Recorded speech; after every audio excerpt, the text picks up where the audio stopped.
सुविचार स्टोरी कहानियाँ में आप सभी का स्वागत है। आप लोग हमारी कहानी सुन और पढ़ रहे हैं, इसके लिए तहे दिल से मैं शुक्रिया अदा करती हूँ। आज आप लोगों के लिए सुहागरात सास और दामाद की ये एक रियल स्टोरी लेकर आई हूँ।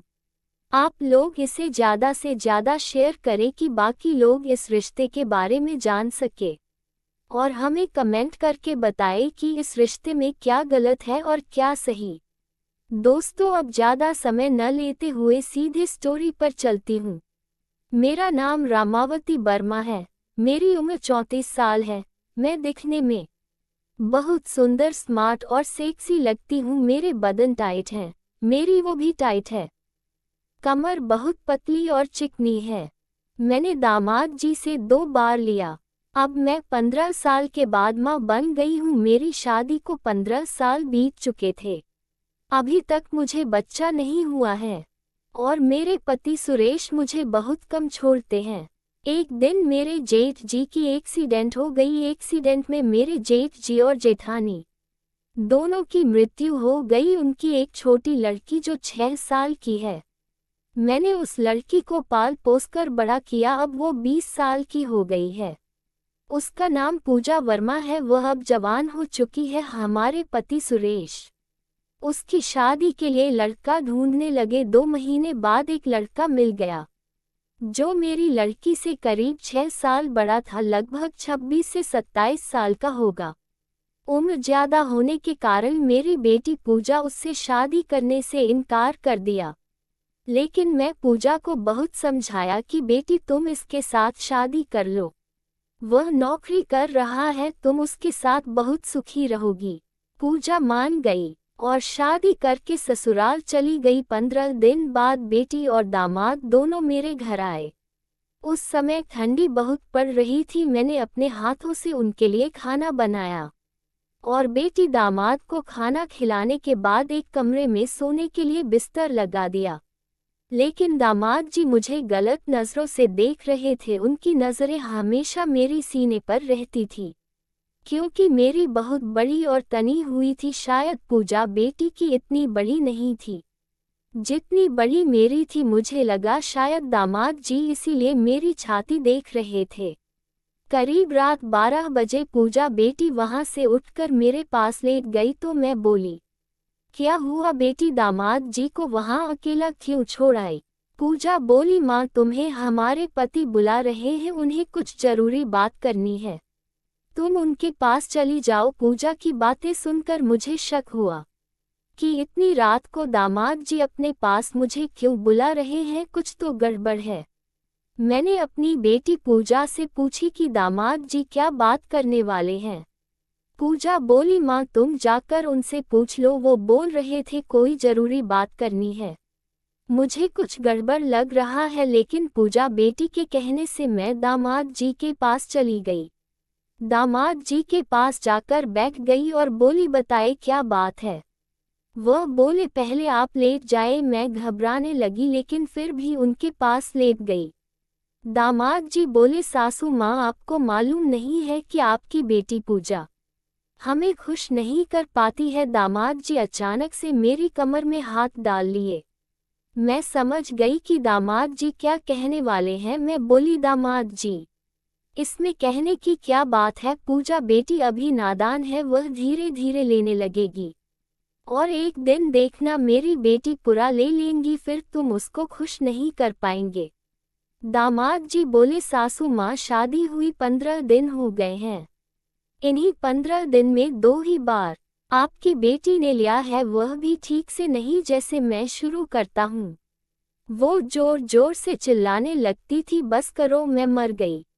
सासू माँ आप मेरा कोई उपाय करो, नहीं तो मैं आपकी बेटी को तलाक दे दूंगा और दूसरी शादी कर लूंगा। इतने में मैं बोली, दामाद जी आपका मैं क्या उपाय कर दूं? आप साफ साफ बोलो। दामाद जी बोले, सासू माँ आप ही मेरा ले लो। अरे दामाद जी ये क्या बोल रहे हो, मैं आपकी कैसे ले और दे सकती हूँ? मैं तो आपकी सासू माँ हूँ। लेकिन दामाद जी बोले, आप बताओ मैं क्या करूँ? सासू माँ अभी तक मैं सही से सुहागरात नहीं मनाए हैं, तुम आज रात बीवी बन जाओ और अच्छे से सुहागरात मना लूं। इतना कहते हुए दामाद जी मेरा हाथ पकड़ लिया। मैं बहुत घबरा गई और छुड़ाने की कोशिश करने लगी। दामाद जी, यह शोभा नहीं देता है कि दामाद के साथ सुहागरात मनाऊं। दामाद जी, आप जरा सोचो, मैं आपकी सासू माँ हूँ, अपनी बेटी की जगह मैं कैसे आपकी हम बिस्तर हो जाऊं। वो बोले, सासू माँ, अगर तुम मेरे हमें खुश नहीं करती हैं तो मैं आपकी बेटी को तलाक दे दूंगा। दामाद जी बातें करते करते अपने हाथों से सहलाने लगे। धीरे धीरे मैं भी कामुक होती चली गई, लेकिन सासू माँ होने का इज्जत और बेटी के तलाक की चिंता हो रही थी।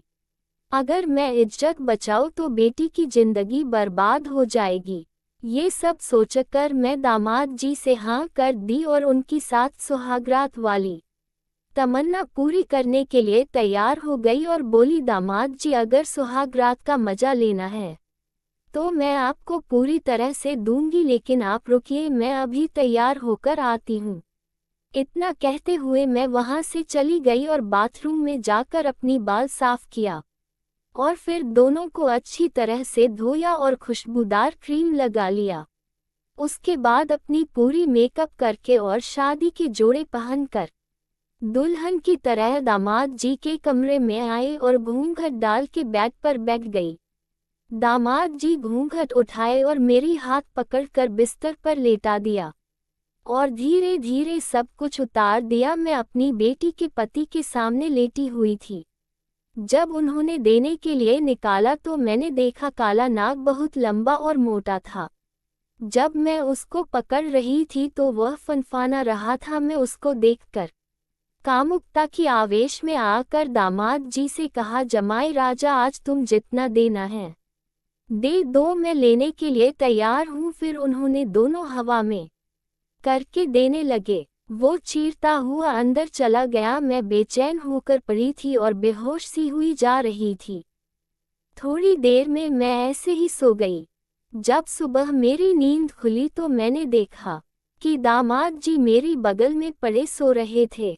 मुझे बड़ी शर्म आ रही थी और मैंने जल्दी जल्दी से अपने कपड़े पहने और कमरे से बाहर आई और बाथरूम में जाकर नहाने धोने लगी।